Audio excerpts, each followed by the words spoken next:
এবার ভারতের লখনৌতে তৈরি হবে ব্রহ্মোস। এক বছরে 100 মিসাইল তৈরির টার্গেট নিয়েই নিল ভারত। আরও ক্ষমতা বাড়তে চলেছে ভারতের। সামরিক খাতের শক্তির ভান্ডার আরও অনেক গুণে বাড়তে চলেছে। হাঁ করে দেখবে পাকিস্তান, চীন। উত্তরপ্রদেশের মাটি থেকেই এবার বদলে যাবে ভারতের প্রতিরক্ষা মানচিত্র। লখনৌয়ে ডেথ মিসাইল।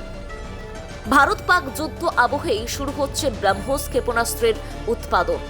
উত্তর ভারতের বুকে আসতে চলেছে সামরিক বিপ্লব।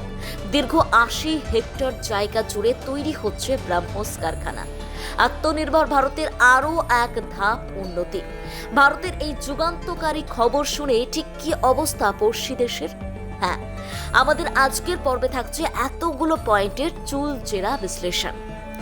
ভারতের প্রতিরক্ষা ক্ষেত্রে আত্মনির্ভরতার লক্ষ্যে কেন্দ্রীয় সরকার গত কয়েক বছরে যেসব পদক্ষেপ গ্রহণ করেছে তার মধ্যে অন্যতম উল্লেখযোগ্য পদক্ষেপ হল ডিফেন্স ইন্ডাস্ট্রিয়াল করিডর গড়ে তোলা। এই উদ্যোগের আওতায় দেশের বিভিন্ন প্রান্তে আধুনিক অস্ত্র উৎপাদনের কেন্দ্র তৈরি করার পরিকল্পনা নেওয়া হয়েছে। সেই পরিকল্পনারই অংশ হিসেবে উত্তরপ্রদেশের লখনৌ শহরে শুরু হয়েছে দেশের অন্যতম মারাত্মক এবং সফল অস্ত্র ব্রহ্মোস ক্ষেপণাস্ত্র তৈরির একটি নতুন কারখানা।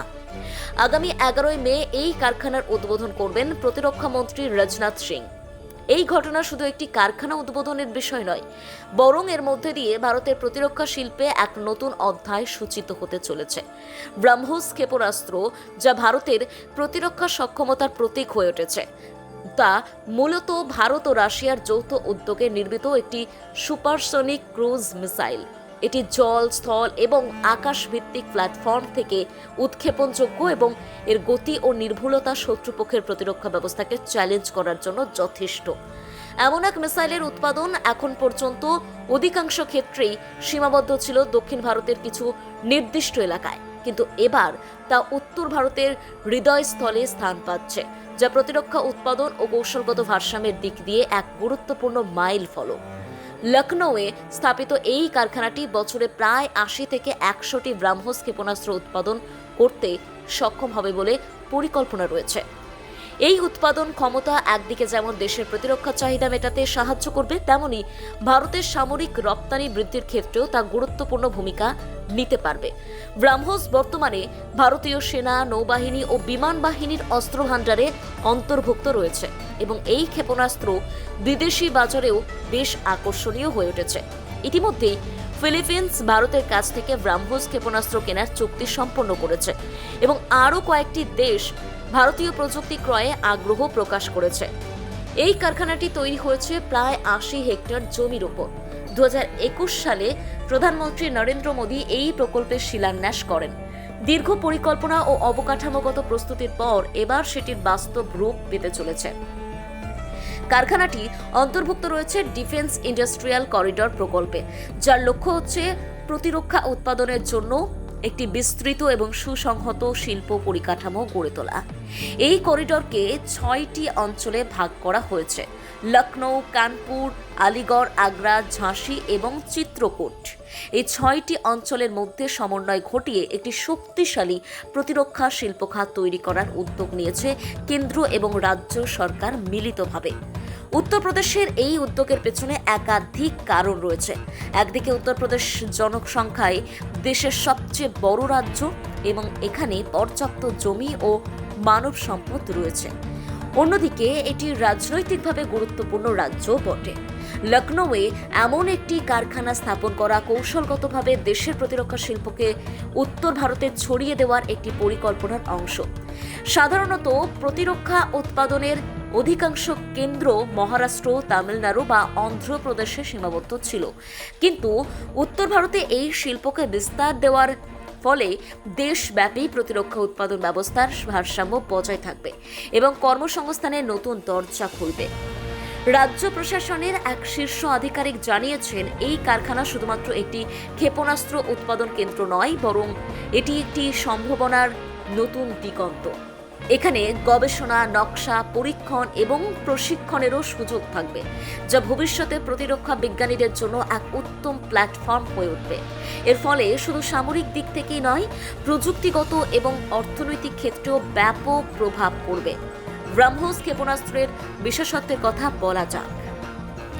এটি একটি সুপারসনিক ক্রুজ মিসাইল, যার গতি প্রায় 2.8 ম্যাক, অর্থাৎ শব্দের গতির প্রায় 3 গুণ।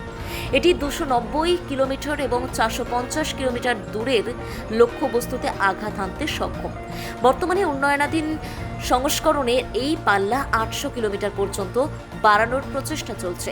এর রাডার এভরিং প্রযুক্তি এবং নির্ভুল গাইডেন্স সিস্টেম এবং কম সময়ের মধ্যে লক্ষ্যবস্তু ধ্বংসের ক্ষমতা একে বিশ্বের অন্যতম ভয়ঙ্কর অস্ত্রে পরিণত করেছে। এই মিসাইলটি এতটাই নির্ভুল যে 90 ডিগ্রির কোণেও এটি লক্ষ্যবস্তুতে আঘাত আনতে সক্ষম। ভারত যখন ব্রহ্মোসের মতো মিসাইল নিজে তৈরি করছে এবং তা বিদেশে রপ্তানিও করছে, তখন তা বৈশ্বিক অস্ত্রবাজারে ভারতের অবস্থানকে মজবুত করছে। প্রতিরক্ষা উৎপাদনের এই আত্মনির্ভরতা একদিকে যেমন কৌশলগত নিরাপত্তা নিশ্চিত করে, তেমনি আন্তর্জাতিক কূটনীতির ক্ষেত্রেও প্রভাব বিস্তার করে। ব্রহ্মোস ক্ষেপণাস্ত্রের কারণে ভারত এখন প্রতিরক্ষা সহযোগিতার দিক থেকে অন্য অনেক দেশের চোখে এক গুরুত্বপূর্ণ অংশীদার। লখনৌয়ের এই কারখানা শুধু উৎপাদন কেন্দ্রই নয়, বরং সেটি একটি কেন্দ্রবিন্দু হয়ে উঠবে দেশের অন্যান্য প্রতিরক্ষা প্রকল্প ও উদ্যোগের জন্য।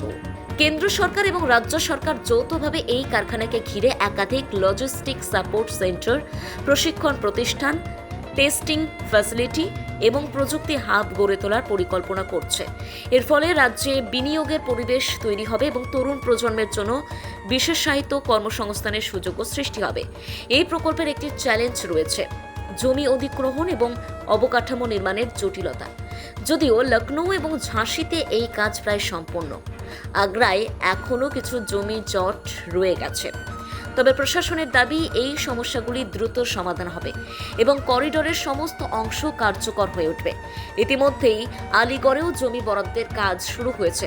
ডিফেন্স ইন্ডাস্ট্রিয়াল করিডোরের মাধ্যমে সরকার শুধু প্রতিরক্ষা খাতকে শক্তিশালী করতে চায় না, বরং এর মাধ্যমে একটি প্রযুক্তি নির্ভর শিল্প সংস্কৃতি গড়ে তুলতে চায়। এই কারখানাগুলিতে কাজ করার জন্য দক্ষ ইঞ্জিনিয়ার, বৈজ্ঞানিক, প্রযুক্তিবিদ এবং ম্যানেজমেন্ট পেশাদার প্রয়োজন হবে। ফলে রাজ্যের তরুণরা পাবে এক নতুন কর্মক্ষেত্র, যা তাদের প্রযুক্তিগত দক্ষতা উন্নত করবে। এই বিষয়ে আপনার কি মতামত? আপনার মতামত অবশ্যই কমেন্টে তুলে ধরবেন। যাই হোক, শেষ পর্যন্ত আমাদের সঙ্গে থাকার জন্য ধন্যবাদ। দেখা হচ্ছে পরবর্তী রিপোর্টে। ততক্ষণে চোখ রাখুন অজানার দেশের পর্দায়।